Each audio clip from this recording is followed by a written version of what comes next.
Rise and shine, Packers fans. It is Wednesday, and that means tomorrow is the NFL draft. So let's get hyped about that. And, you know, let's start off this day with a great morning, talking about some Packers football. And one thing I wanted to talk about before we even get into our, news segment here is something I saw on Twitter about, a source um, from UniWatch or connected to uniwatch.com talked about the idea of the Packers having, an alternate white helmet. And I wanted to take a look at what that might look like and kind of get your feedback on what you would think about the idea of the Packers, rocking a white helmet. I know a lot of people think something to this effect is, probably sacrilege because the Packers uniforms are iconic, they're classic, and for the most part, you don't want to mess with them. But there is some precedence. Back in, I believe it was 1957 and 1958, the Packers actually did wear white helmets, and he talks about this in this quick little article that he put out, where his source had predicted some of the other alternative helmets that teams have rolled out that have been leaked. And his descriptions of those helmets were spot on, according to this guy. But he doesn't say that this is like a for sure thing. But, just let me know in the comments, what do you think about the Packers? If they rocked a white helmet like this one on the screen, maybe if you're, listening, it's essentially tied to the old color rush, all white uniform that the Packers wore a number of times in the last 5-6 years, however long it's been now. But yeah, let me know in the comments, what do you think about that? And we'll just go ahead and kick this thing off with a little bit of coffee. So today we're going to talk a little bit more, follow up with some of the stuff that Goody said on Monday again, but also look at an interview that came out, I believe it was over the weekend, the one-on-one with Jeff Hafley and cannot think of his name this morning. Rock over at Packers.com, where he talked a little bit about some of his philosophy that he wanted to see from the Packers on the defensive side of things. Your defense looked different than what they're used to seeing. We're going to attack. I told the players I want to lead the NFL in effort, and I want to lead the NFL in how hard we play, and I want to lead the NFL in taking the ball away. I want people to see the confidence that our players are playing with in themselves and with their teammates, and showing them how much they care about each other and this team by how hard they play and how hard they run to the ball. All right, so you hear a little bit there. He wants to lead the league in effort, lead the league in takeaways. And some of the guys that we're going to talk about when we get into the main topic today are going to be definitely in line with that. Guys that are high energy, that I think would fit really well with what Jeff Hafley wants to do on this defensive scheme. And one of those guys is Cooper DeJean, who Goody actually was asked directly about in his presser the other day as well. DeJean from Iowa, do you guys view him as a corner, a safety, or can he do both? I think he can do both. I think he's very versatile that way. I think he's obviously a very good athlete. His ability to take the ball away is very impressive. Obviously, he's got some team's ability as well. So he's a very well-rounded player. I think he could do either. I think it's really going to come down to just where you may need him.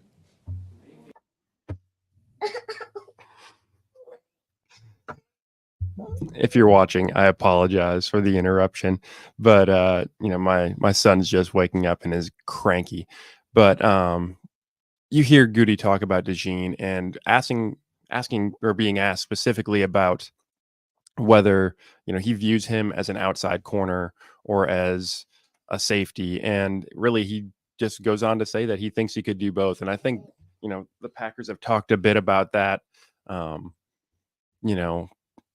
What they look for at that position, and looking for somebody who can do both is ideal for them. And I think that makes Cooper DeJean maybe not an obvious choice for them, but definitely somebody that they would look at targeting. And there are other guys that can somewhat to some degree do similar things in this draft, and we'll talk about a few of them as we get into this as well. But I think that's a good starting point to dive right in. We're going to start with the defensive line here today. And the first one on here is Chris Jenkins. And, the pedigree speaks for itself. Son of, all pro Chris Jenkins, who played for the Panthers, nephew of Cullen Jenkins, who played for the Packers for a long time. And he is just a high energy, influential guy within that Michigan system that, Harbaugh talked highly of his effort and energy. Um, his teammates have spoken highly about him. JJ McCarthy spoke out about it. And, this is the kind of guy that is going to be a culture fit for sure with the Packers. And I think that's why the Packers would look at potentially taking him. He does have, a little bit of issues sometimes with double teams, but he also is an extremely smart player and does a really good job using his mind to win, not just relying on physicality, which sometimes is a deficit for him. You look at his RAS score; he's at 8.94, so still a very good athlete. You see, he's 6'2 and a half, 299, but some people have kind of speculated that at that 299 or 300 weight is probably about maxed out for his frame. So you're not looking at like somebody who's going to be able to add a bunch of weight and then keep moving forward with that. So didn't do great on the shuttle and didn't participate in the 3-cone at all. But otherwise, you see elite speed and explosiveness was great as well. Next one up on this list is a top 30 for the Packers, and that was Mike Hall Jr. out of Ohio State, and almost identical size to Chris Jenkins, another really high energy, high effort guy out of Ohio State, and what I have down here is like he's a lean build, which isn't ideal for the interior of a defensive line, but it allows him to have great quickness. He's got long arms, and he was actually a former offensive lineman. And from Dane Brugler, he actually had one NFL scout tell him that he would like to see Mike Hall Jr. slim down to about 265 and actually play at off-ball linebacker instead. And I think that would be something somewhat interesting. And that's, through one of those 30 visits that Goody had a guy bring in for, I wonder, were they asking about his playing weight? Do they think he can add to his frame and maintain some of his explosiveness, or would they ask him if he would consider slimming down and playing and transitioning to an off-ball linebacker position? Something interesting to consider when you look at him in this draft stage. If you look at his RAS score, 9.24, outstanding athlete again. That size is where he's a little bit, slimmer, 6'3", 290 here. At his pro day, I think he weighed in at 299 compared to 290 at NFL Combine. Great speed and explosive score was great as well.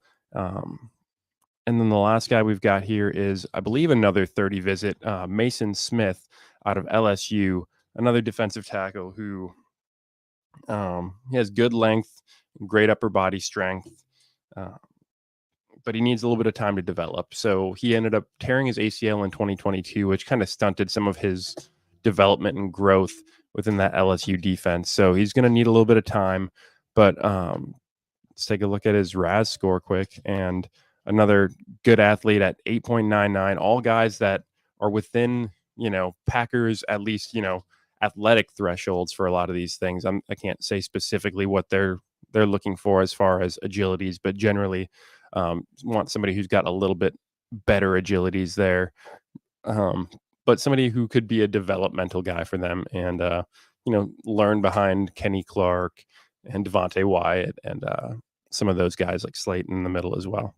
Let's move on to the edge position. And this guy is somebody who, early on in the process, I thought was a for sure Packer, but might have actually taken himself out of consideration a little bit with his agility scores. And that's Darius Robinson from Mizzou. And, he is really good height, weight, speed guy. But like I said, those agilities they were bad. They were poor according to the RAS score sheet. And that actually took him from a 9.6 RAS down to a 7.2 once they got those agility numbers from his pro day. And Kirby Smart, actually, the head coach from Georgia, said that he was one of the toughest guys to block in the SEC, which is saying something because the SEC has some top-notch talent. Really high effort guy. You look at him and he is a yoked dude, just impressively built, stout guy, and that reflects in his RAS score as well. With again 7.72, but 6'5", top end height, a little bit lean, but this is again graded against a defensive tackle instead of an edge, which he played some interior as well as playing on the edge. So he's a little more of a better RAS fit at the weight spot for an edge position. But yeah, his agilities were poor, and that's not a good look for a guy that you want to be bending coming off the edge. But somebody who, like I said, has that versatility, otherwise would fit the mold of what they typically look for as a size kind of outlier for the edge position. Next up, we have Marshawn Nealon, and I'm sure a lot of you are familiar with his name by now because a lot of Packers fans have talked about his potential fit with the Packers. And he's a smaller school guy, Western Michigan, didn't always face top-notch production, but really showed out and had a great showing at the Senior Bowl, which is where his stock really rose a lot. Still has some work to develop. He was a converted tight end. I don't know exactly when he converted from tight end to edge, but high effort, high energy guy. Sometimes that gets him into a little bit of trouble where he finds himself out of position because he's chasing down the quarterback, but then it was actually he missed the read on a run or something like that. But again, really good athlete, 9.54 RAS, elite explosive, elite speed, and elite agility grades, and really just somebody that from a developmental side of things, the Packers could absolutely take and run with it. He doesn't need to play right away. He's got guys to sit behind. We don't know the future of Preston past this year, really, but you got Preston from that developmental course already. And Marshawn Nealon could be that next guy that's going to be a developmental edge for the Packers. And then the last one here is Javonte Jean-Baptiste. And he is a little bit of an older prospect, not somebody that I necessarily love for the Packers here, but he was in college for 6 years, 5 of them at Ohio State. He redshirted his first year there back in, I think it was 2018. And after that, he didn't even really start for them the entire time he was at Ohio State. It wasn't until this past year when he transferred to Notre Dame that he ended up starting 12 of their 13 games. And, he produced and acquitted himself well at Notre Dame. He was actually a team captain for them as well, which is a good thing.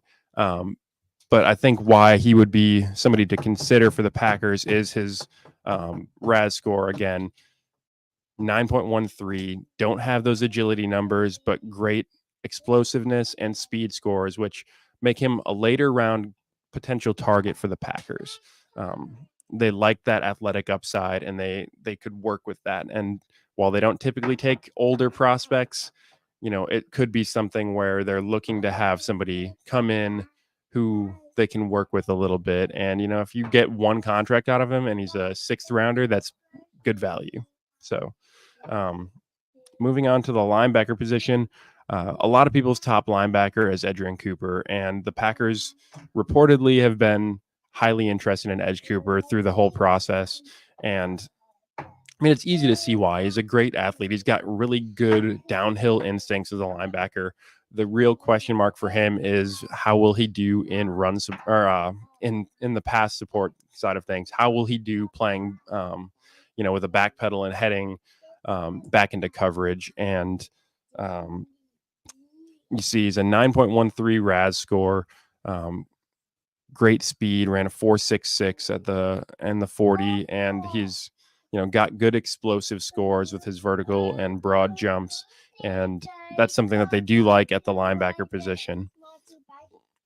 Next up is a guy that I've always liked through this process, and that's been Cedric Gray, North Carolina linebacker, former high school receiver, actually. So he's going to be athletic. He's going to have some ball skills, but a little bit on the smaller side of things. And that could be potentially an issue in run support, but he's another high energy character guy that I think the Packers would really like in that linebacker room. And well, you look here, he's 8.04 on the RAS score, and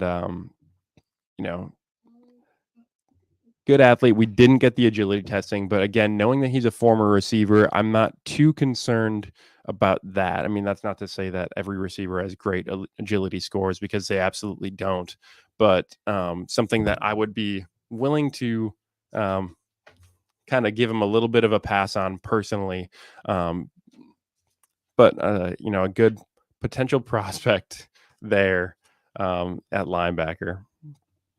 And the last one I have is Trevin Wallace. And a lot of people have really loved Trevin Wallace through the process as well. Kentucky linebacker, really rangy, speedy guy. Some things I've heard, though, and it's interesting because I was looking at some mocks earlier this week, and I think it was Reuters on NFL.com actually had him, in I think the second round for the Packers. But conversely, for PFF, in their 7-round mock for the Packers, Trevor Sikkema had him to the Packers in the 7th round. So a bit of a disparity between a couple evaluators on where this guy's actually going to go. I think he's probably somewhere in the 3rd or 4th round range. And in that range, I think would be good value for the Packers. But he, again, really rangy guy. Some of the issues that people have is he's a reactive player, and he's got the athleticism to get away with that. But at the college level, you might be able to get away with that. At the NFL, you're going to need to have some more anticipation for what you're seeing and go getting that, rather than relying on seeing it first and then do it. You gotta read the tea leaves leading up to what's happening, rather than just waiting for it to happen and then react. And here we are. You look at his RAS score: 9.65, 4.51 in the 40. Great speed for a linebacker, absolutely, and elite explosiveness, which again is an important trait for the linebacker position. Moving on to corner, the first one is Kool-Aid McKinstry, who I've done a player profile on, and I think he would be a great fit for the Packers at cornerback. Really good press man guy, and just high pedigree. Started at Alabama as a true freshman, started all 3 years there, and coming into the draft process was in some cases viewed as potential cornerback one. But then, as the season went on, he kind of trailed off a little bit, but he's firmly in that conversation of like the top 5 cornerbacks in this draft. And I think he would be a good scheme fit for the Packers. Sorry, he doesn't have a RAS score, so we'll skip that one right now. But he did run a 4.47 in his 40-yard dash at his pro day. He does currently have a Liz Frank injury in his foot, which definitely limits him. So I actually think his speed is probably better than that. Hold on. So he could probably run a little bit faster than that, but hold on, bud. Just a second. Thanks, Warren. You want to say hi? Oh, what? Oh, I'm sorry. Okay, I'm sorry. But yeah, he could probably run a little bit faster than that 4.47. But definitely somebody I think is on the Packers' radar, probably in like the 30-ish range if they did decide to trade back. But depending on how the board falls, I mean, I'm sure they'd be comfortable taking him at 25 as well. Next guy up is Max Melton, brother of Bo Melton. Everybody loves that connection. Really good cornerback out of Rutgers. Great athlete, great ball skills, and really just outstanding character guy. You know what you've got in Bo. You're going to have a similar kind of aspect and work ethic, I would suspect, from Max. Both actually played together at Rutgers for a short time. But I think some of that brotherly competition would just be fun to see through training camp, through the offseason program, all of that in Green Bay. And like I said, he's a great athlete. 9.65 RAS score, ran a 4.39 in the 40, elite jumps.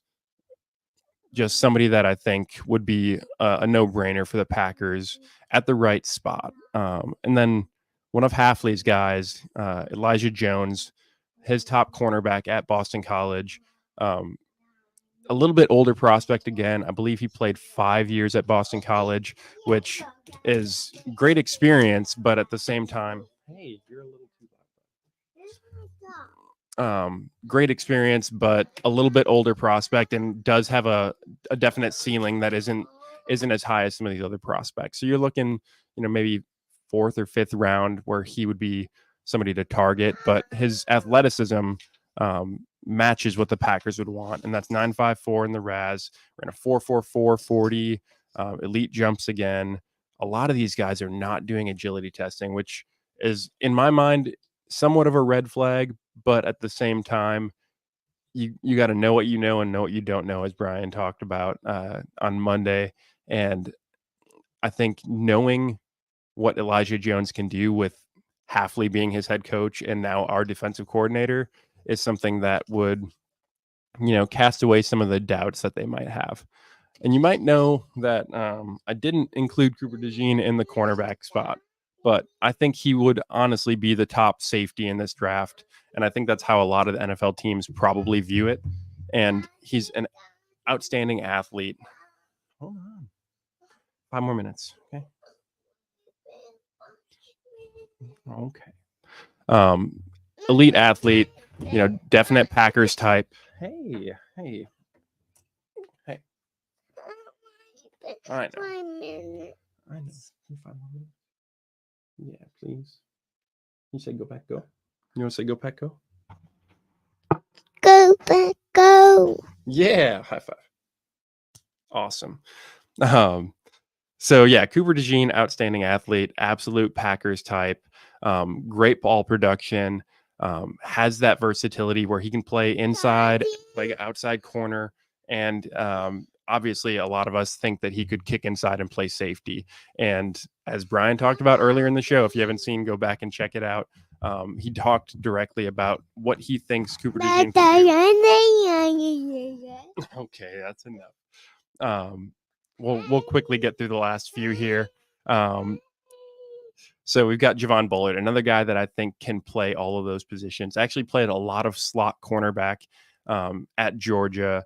Didn't play in the deep safety spot until a little bit later in his college career there, but definitely has the versatility to do a lot of those. Can play in that slot really well. He's actually graded better in the slot than he was as a safety per PFF, and from all accounts has a ridiculously high football IQ.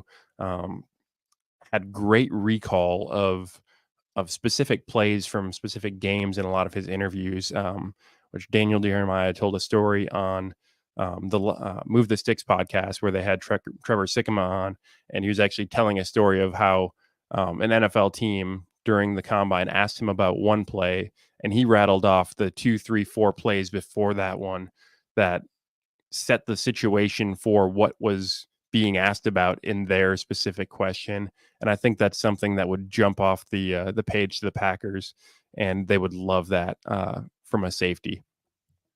8.24 RAS score, a little bit undersized per these grades, but elite speed, 4.47 at the safety position. Good, great agility scores, which most of you guys didn't have, and definite candidate for the Packers at safety. And then our last prospect that we'll talk about is Cole Bishop out of Utah. Hey. Another really good athlete, good ball skills. Hey, 2 minutes. Good ball skills and absolutely, fits the Packers mold of what they would want. at the safety position. I think he could use a little bit of work in run support, but definitely high effort guy that the Packers might want. 9.82 on the RAS score. No agilities, but 4.45 in the 40. Great explosive scores and a definite Packers type. A lot of fans are calling for this guy on draft day. And yeah, we'll go ahead and quickly get out of here because my son is losing his mind, and I appreciate all of you for bearing with me on this. And I hope you guys have a great day, and go Pack Go.